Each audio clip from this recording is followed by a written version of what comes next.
Thank you, and thank you everyone for making the time to come and hear me speak. My name's James Champion de Crepney, and I'm the CEO and Managing Director, of Catalyst Metals. I'm joined here today by three of my colleagues. A fellow director, Robin Scrimgeour, is in the crowd, and David Baumgartel and Mick Garbellini is here with me as well. And don't worry, that's not a nickname, it's not a reflection of his work quality. Catalyst is a business that, like many gold producers, has enjoyed a bit of a rise of recent with the gold price rising. Our market capitalisation today sits around 1.3 billion, and we've got about $80 million cash in the bank and only about 220 million shares on issue. Now, I'm conscious that our rise being how it has been more recently and inclusion in the ASX 300, that there might be some in the audience that really have never heard of Catalyst before. And so this presentation doesn't really touch on the history and how Mick and David and Robin and I were able to pull together two companies and effect a turnaround in Australian gold mining that we think perhaps hasn't been done all that often, and as a result has led to that rise. So I'll touch on that very briefly, but before talking about the belt and before talking about Western Australia, which is our primary focus, our portfolio of assets has recently changed. We started as a business some 15 odd years ago down in Bendigo, the Bendigo gold belt there, but only a week ago we announced the sale of one of our assets, the Tasmanian mine, the Henty Gold Mine. That mine is in the process of being sold to an ASX listed company called Kaiser Reef. So while it's unfortunate to see an asset go, from a Catalyst perspective and for shareholders, we think that is very important. We think it's important to continually simplify our business. Bendigo is a gold belt with enormous mineral endowment, but it is in the exploration stage, and so the attention of management's time is small. Plutonic, where Dave and Mick and I spend most of our time, is really where the focus of the business has been transitioning for some time. And so infecting this sale to Kaiser, we think that is a benefit for shareholders. We are, as part of that, inheriting 20% of the listed company. We do get cash up front. The business is simplified, but a big reason as to why we did this transaction is that it solved a major hurdle for us in our Victorian operations. Now, we don't talk so much about our Victorian operations. It is a slow progress there in terms of building up value for our shareholders, but what we've always had the challenge of is a hurdle of how do we process the gold, and this transaction has allowed us a pathway to do that. And we got, as part of the transaction, an option. That option was a right to buy 50% of a processing plant just down the road for $1. We get with it a cyanide licence, we get with it access to a tailings dam, and we form a processing hub with Kaiser. So they've got assets, they're currently using that at the moment, so we don't have to incur the management costs and the attention, etc. We can keep Kaiser running, they can continually use it until we want to exercise that option. So for us as a transaction, we think it has been a good outcome for both parties. In a rising gold price in market, we feel as though we've given them a good deal, and at the same time we'll benefit from that in our 20% shareholding that we have in the business, but also we'll inherit a whole lot of upside in the future, and a large part of that comes from this option over the processing plant. So this is really our Victorian operations, and I won't spend too much time on that, but we have discovered an ore body down there that runs at 26 grams. We've been working there for over 10 years. We understand this mineralisation, and we think, and this is the key point, we think there is much more of this type of mineralisation to come. Why? Well, we own 75 kilometres of strike length immediately north of Bendigo. Bendigo are the most prolific goldfields in Victoria. For those that know Australia and its history, Bendigo built Melbourne. It built Bendigo, and it really was what attracted the gold rush to Victoria all the way back there in the early 1800s. So we've been able to peg that ground all the way north there, and it is a joint venture with the largest the wealthiest person in Australia, Gina Reinhart, Hancock Prospecting, and so really capital is something that is more readily available for us than for others. But outside of that, we've got a business, and this is really the main game for Catalyst. We are focused on the Plutonic Belt, and so Mick and Dave and I spend an inordinate amount of time together putting together this plan and trying to bring this plan into fruition. It's been a long journey to get to here. We met as a group some nearly 18 months ago. 18 months ago, Catalyst was a business that really only had a Tasmanian operation, 25,000 ounces, and an exploration pre-resource at Bendigo. So that's not something that attracted institutional investors.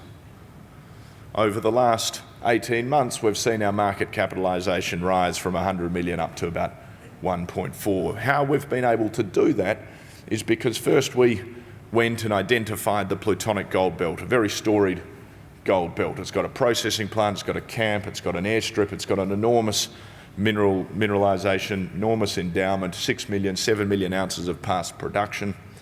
The problem is we went and bought the next door neighbour. So we didn't have the processing plant.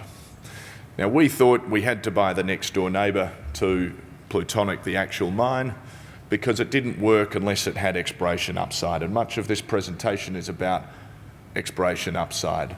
So in June 2023, when Dave and Mick and I met, our challenge was, how do we make money out of this Canadian business? We bought the next door neighbour, and then we turned around and bought the Canadian business that owned the processing plant.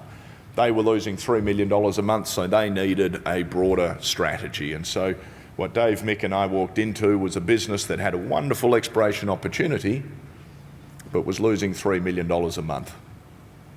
By putting these two pieces together, we gave investors hope. We raised $20 million, and we took a business that was losing $3 million a month to now making quite a considerable amount of cash. We inherited a negative $60 million working capital position, and today, as I said, we've got $80 million on the balance sheet, and that money is being reinvested to execute this growth plan. This growth plan is from 100,000 ounces to 200,000 ounces. That is our strategy. That's what we spend all the time boring our wives about, is how we're going to bring this off in the most efficient possible way.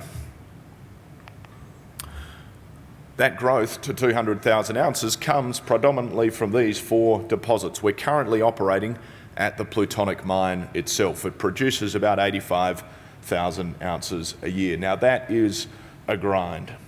It really is an old remnant mine, but we are expanding it into new virgin areas. But that does take time, so please don't think just because it's been quite a good turnaround to this point, because the gold price has risen, that this is not still a grind. Gold mining is predominantly just a grind. It's management intensive. There are issues every day. That's why I sit up here and wave my arms and take the credit, while Dave and Mick are actually there doing the work.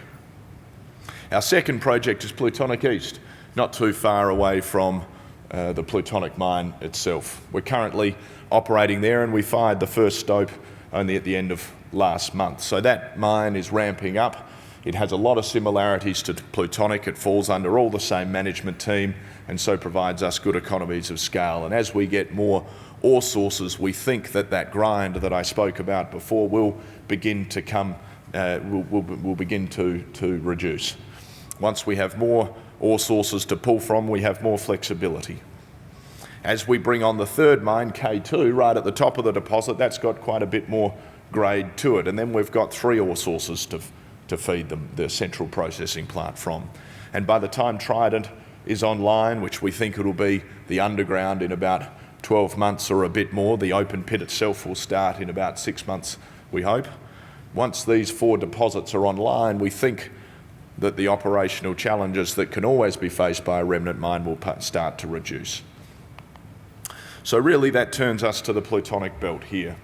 And after 12 months of turning around this business, what Dave, Mick and I sat up and looked at was a wonderful exploration opportunity. Why was the exploration opportunity so attractive?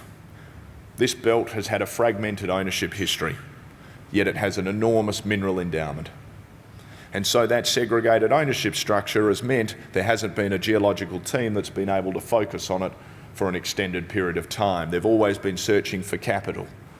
They have always been struggling to make ends meet. That isn't the case with Catalyst.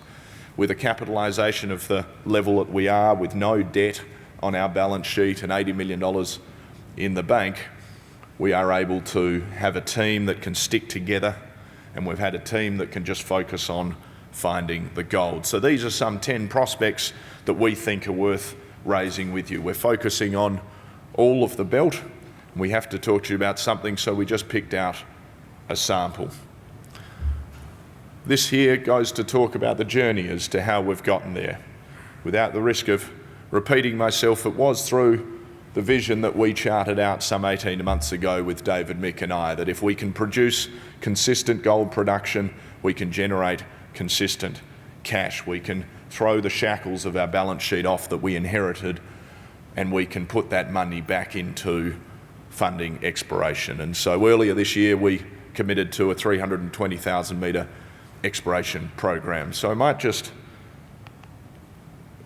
pause there. This is a slide showing the segregated nature of history and why the opportunity presents itself, and the scale of that drilling and the lack of drilling that's been done in the last 15 years on the belt. This shows a maturity of the Plutonic underground mine, and it's simply put, just because we bought the Plutonic mine, we don't think it is going to stop delivering gold, and that's why we have 3 drill rigs underground at the moment drilling these areas, and I'll get to that further in a moment. So near mine exploration, we just heard from Simon Lawson at Spartan Resources, and he inherited a situation there quite extraordinary, and a mine that was very much on its knees. And he was able to look at the areas in quite an extraordinary way and change the fate of that company. Now, our hope is that we can emulate that type of success. They've done a wonderful transaction in coming together with Ramelius to make one of the next great gold companies. If we can emulate that on our belt and discover a deposit like Never Never or Never Never or Pepper, which we do think is a possibility for reasons that you could see on that previous slide, there have been discoveries of that kind here at Plutonic before. The Timor deposit that I'll talk about on the next slide was 1.5 million ounces at 7 grams. That's not too far different from the type of deposit that Simon's been able to delineate there at Spartan. So as we move through this exploration, please keep that in mind as to the opportunity ahead of us. Baltic, we've got 2 drill rigs drilling here, trying to delineate a further resource at depth here. We're quite excited about where this is moving because it's just on the limits of where we currently operate. Timor is an exploration prospect just off the top. As I said there, the Timor deposit was 1.5 million ounces at 7 grams. There's been a fault there, and so we're going to put some drill holes here and to try and delineate where that's extended to. Trident is a deposit that sits 25 kilometres up the belt. There is a haul road that already exists there. We use it every day, and it goes from the Trident deposit down to the processing plant. We recently released these results, particularly this result at depth, 1 metre at 1 gram. That might not sound like much to us. We were ecstatic that the system is still open at depth there, because it's not uncommon up at the top of the deposit that you get hits like that in and amongst other hits. These Western Australian deposits can be erratic. So the fact the system is still alive some kilometre deep, and we've got these wonderful hits of 11 metres at 7 and 4 metres at 4, 13 metres at 4 that are coming in between, proves to us that this could be quite a lot larger system than what we had previously known. The K2 deposit lies a little bit further up the belt, some 40 kilometres along that haul road that I mentioned, and is wonderful exploration upside beyond it. We do think it is another Trident in the making, and we'll turn our attention, our some 10 rigs on surface that we've got running around there, we'll turn our attention to that next. As far as regional exploration goes, you can see we're somewhat spoilt for choice.